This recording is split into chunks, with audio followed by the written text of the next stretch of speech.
So this is Algebra 2 with trig. We're working on systems of equations. We're going to solve with substitution and elimination.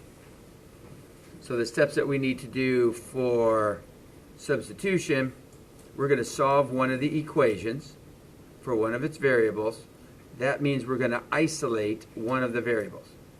We're going to substitute in that expression that we get from isolating the variable into the other equation.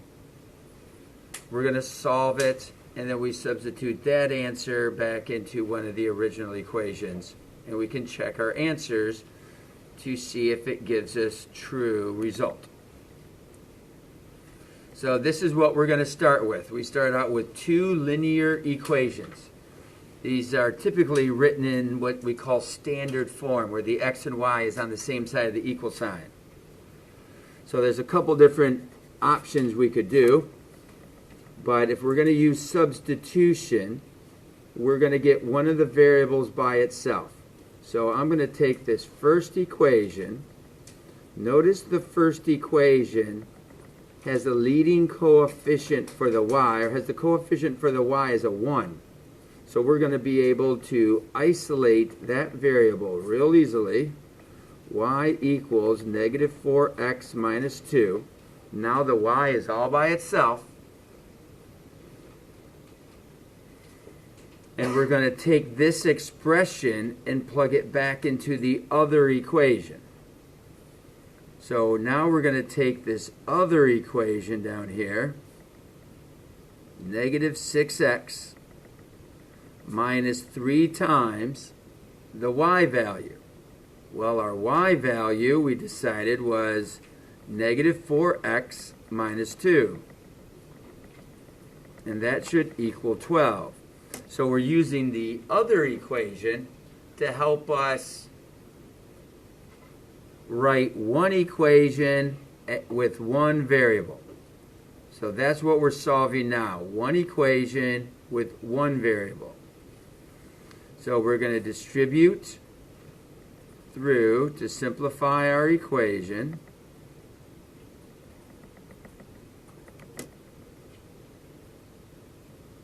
And we look at our x's, and we notice that they're on the same side of the equal sign, so we're just going to group them together.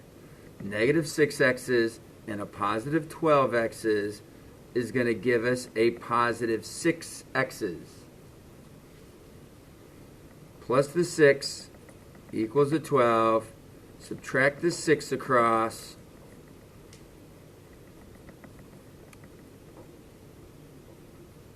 And divide by the 6. A whole bunch of 6's. So that tells us that the x value is going to be 1. Now we've got some choices. You can either plug the 1 into the original equations, or you can plug the 1 into the equation. You got the y by itself. You got the variable by itself. That's kind of what I would suggest. So we're going to use y equals negative 4 times 1 minus 2. Y equals negative 4 minus 2. So y is going to be negative 6. So our answer for this is 1 comma negative 6. And we can simply check our answers by plugging those numbers back into the original problem. So 4 times 1 and negative 6, that's going to be 4 minus 6, which is a negative 2, and that's what the equation is. It's negative 2. So it worked out great. We can check out the other equation by negative 6 times 1 and negative 3 times negative 6. Negative 6 plus 18 is 6. No, it's not. It's 12. And that's what it needs to be. It needs to be 12. Negative 6 plus 18 gives us 12. So that checks out also. So that's a great way for you to verify that your solution is going to work. So now we're going to start this next problem. Identify which variable you think you might get by yourself. Try to isolate it and see if you can set up the next problem. Let's see what we have. I'm going to take this equation. I'm going to work on with this equation because there is a variable that does not have a coefficient, or the coefficient is just 1. Is a better way to phrase that. So it's real easy to isolate that variable. So in this case, I am isolating the x. So the x is we got the x by itself. Now we can bring down the next equation. Say negative 5 times x. Well, x is 3y plus 6 plus 15y. And that is supposed to equal negative 30. So now I have one equation with one variable. So I can solve that. I can distribute through.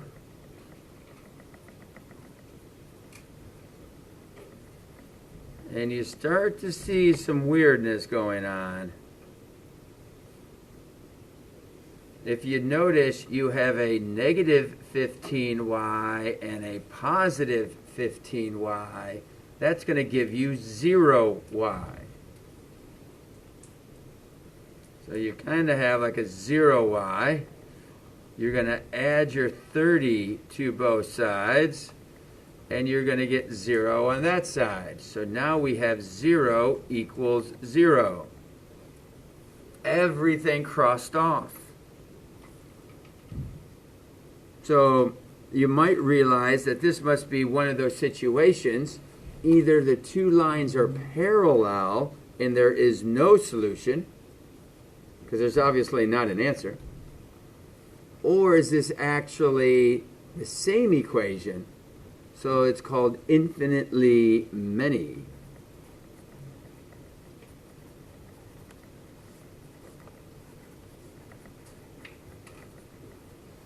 And we'll call it infinitely many solutions because 0 equals 0 is a true statement. Or up here we would have had negative 30 equals negative 30. But by adding the 30 across, I got down to 0 and 0. Let's see if that makes sense when we look at the equations themselves. If you look at these two equations, they look definitely different.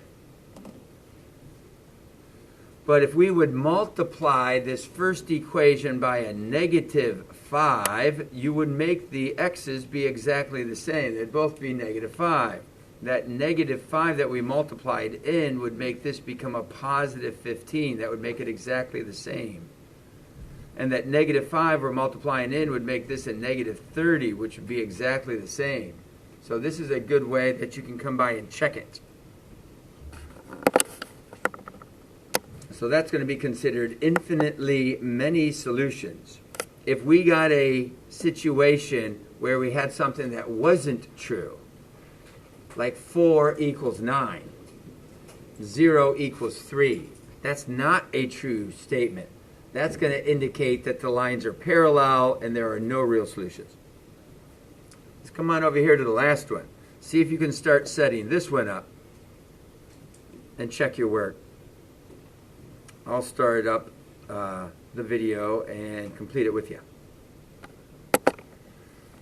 So I look at here, the second equation this time has the variable that does not have a larger leading coefficient. So that makes getting the y by itself pretty easy. So y is going to be negative 4x plus 3. Then I'll bring down my next equation, which is 12x minus 3 times y. And that should equal negative 9. We can distribute that through.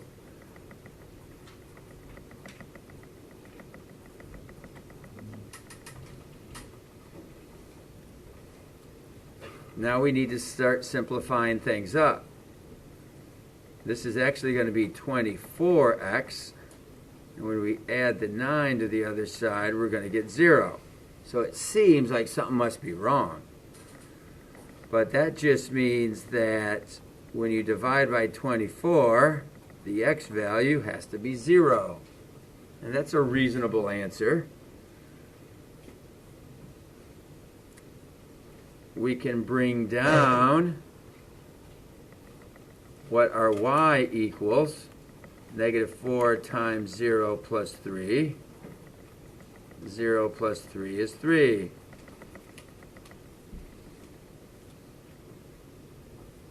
Then we can plug those back into the problem to see how things went. 12 times 0 minus 3 times 3. That is 0 minus 9. That equals negative 9. That worked out great. 4 times 0 plus 3. That's going to be 0 plus 3. That equals 3. That's exactly what they had. That situation, when we plugged in our x and y, that made 3. Check.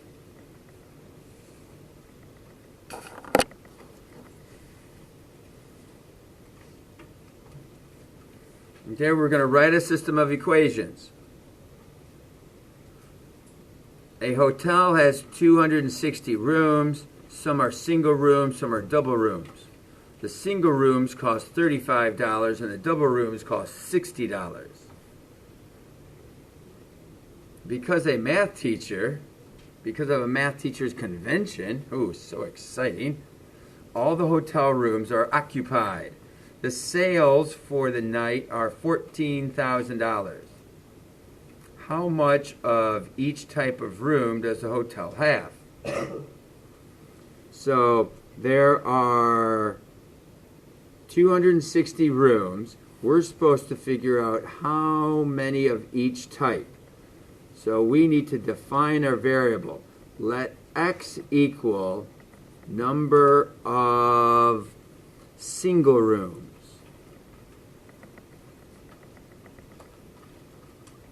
That's too many O's.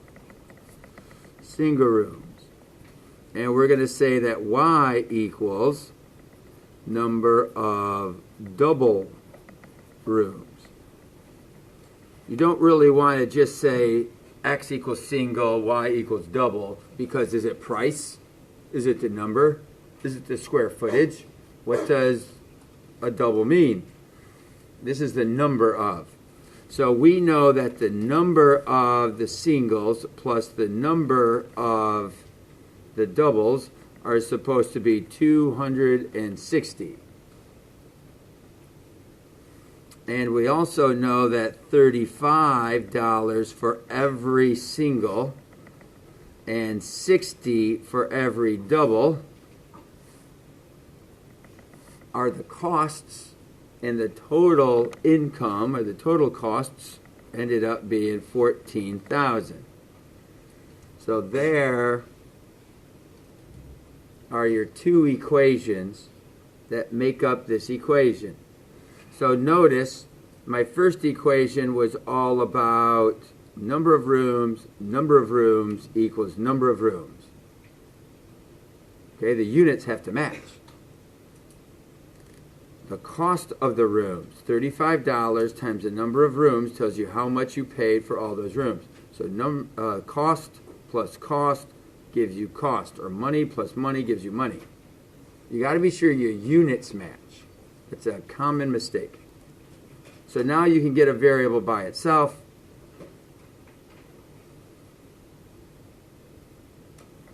All right, so you can get the y by itself. So x plus y equals 260. Move the x across. Y equals negative x plus 260. Now we're going to plug that into the next equation. So 35 times x and 60 times y. Well, y is negative x plus 260. That equals 1,400, or actually 14,000. Need to have the correct amount of zeros. So what we're going to have here is 35x minus 60x, and we have 260 times 60 gives us 15,600.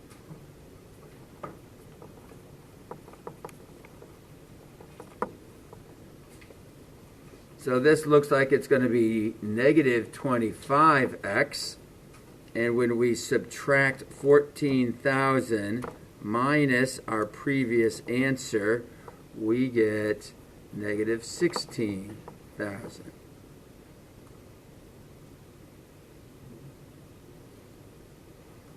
Actually 1,600. That's important to have your zeros in the right spot. Okay? So now we're going to come through and divide, and that's good. Two negatives make a positive. So we're going to divide by negative 25, and that tells us there are 64 rooms. 64 single rooms. So by plugging it back into this guy up there, or even this one here, you have y equals negative 64 plus 260. So negative 64 plus 260. That means there has to be 196 double rooms.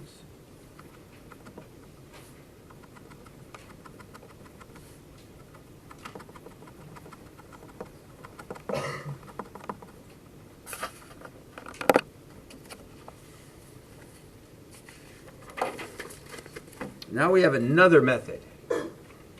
This other method is called elimination. For elimination, we're going to multiply one of the rows, one of the equations, or both of the equations by a number.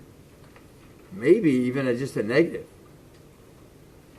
Then we're going to add the two equations together, and one of the variables are going to cross out, and we got to substitute that back in. So let's take a look at this. When I choose what to multiply my row by, I have to decide which variable is the easiest to cross out. It doesn't look like to me the x's are very easy to cross out, because 3 and 2, 3 doesn't go into 2, or 2 doesn't go into 3 directly. They both have to go into something else. But 2 could go into 8. So if I multiply this row by a negative 4, that's going to give me the original equation. Okay, I have my original equation there. Now I'm going to distribute this number through. That's going to give me a positive 8x, a negative 8y, and look what I just did. I made my two y values have opposite coefficients. That's what we're trying to do. We're trying to get those y's to cross out. So that's what I visualized as being reasonable to happen. But we also have to multiply the 18. That gives us negative 72. Now, once you have these coefficients the same, we add the two equations together. This gives us 11x's.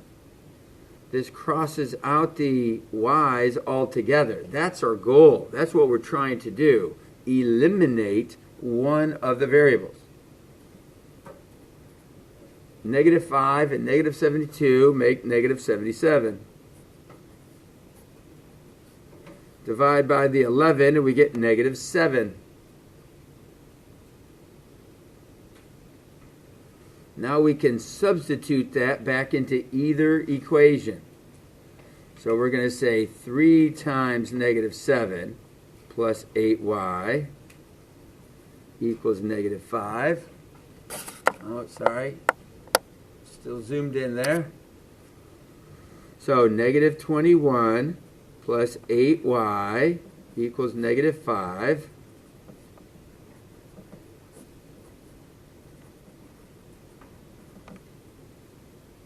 And then divide by 8.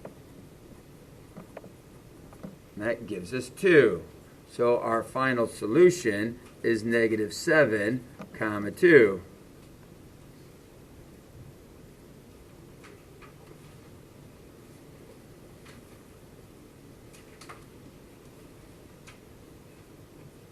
You go ahead and decide for number 2, what are you going to multiply by?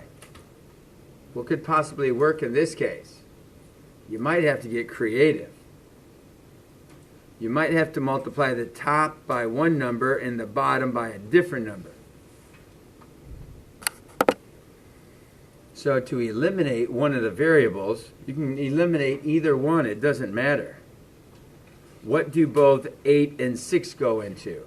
Or what do both 5 and 7 both go into? It's your choice. I said 35. So if you choose to get the y's by itself, we're going to multiply the top row by maybe a negative 5. That's going to give us negative 40x, positive 35y, and a positive 15 when we distribute that in. But now we've got to multiply the second row by whatever's going to make that y value, that 5, become a 35, a negative 35. And that would be a 7. So that's going to be 42, negative 35, and a negative 7. So look at what happens here. The y's have the same exact, well, actually we call them opposites. They're both 35, but one's a positive and the other one's a negative. So they're opposite coefficients. When you add these two together, you get 2x. Add those together, you get 8. And the x value is 4. Elimination is great. Then you can plug that back into either one of the originals. 6 times 4 minus 5y equals negative 1. 24 minus 5y equals negative 1. Oh, I see what's happening. Negative 5y equals negative 25. Y equals 5. So we got 4 comma 5 is our solution.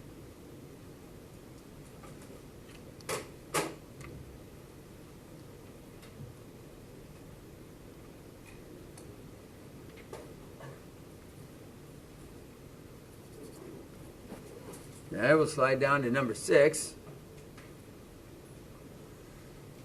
Well, this one looks pretty simple.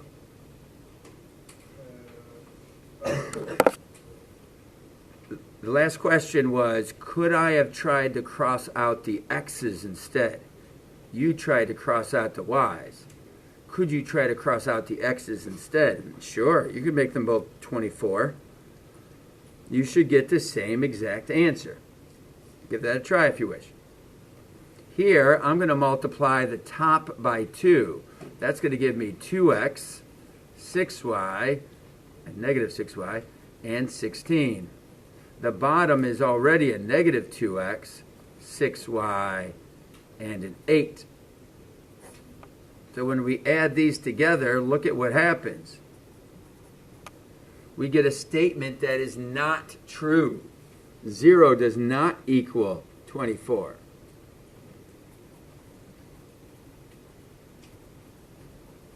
So we get no real solution. In other words, these are parallel lines.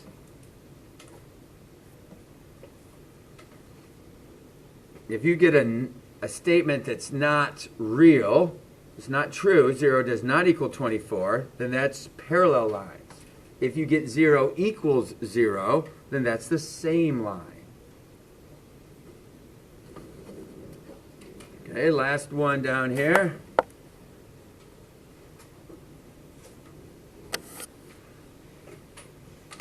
we're going to sell citrus fruit for a fundraiser.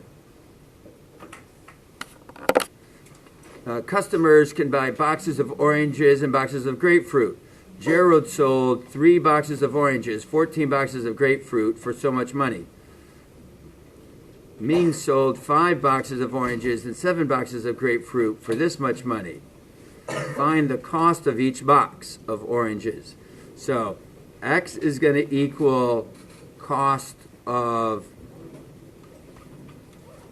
oranges, and Y is going to be the cost of the grapefruit. So what are things that we know? We know that Gerald sold 3 boxes here and so many boxes of grapefruit and made that much money. So he sold 3 boxes of X and 14 boxes of Y and made $203.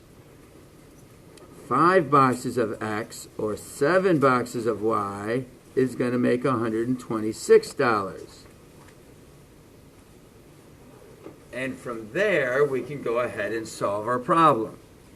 Probably multiply through by a -2.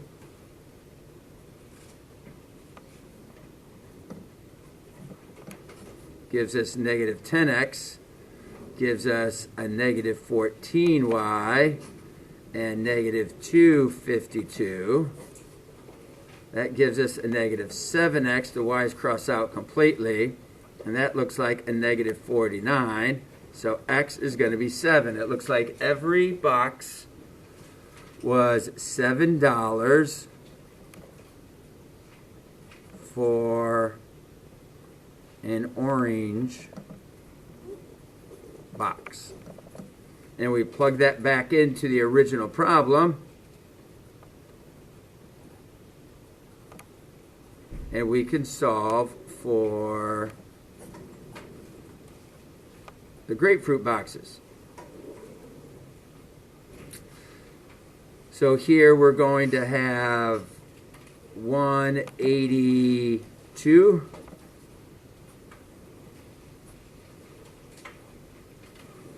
Going to go in there 1 time with 4 left over.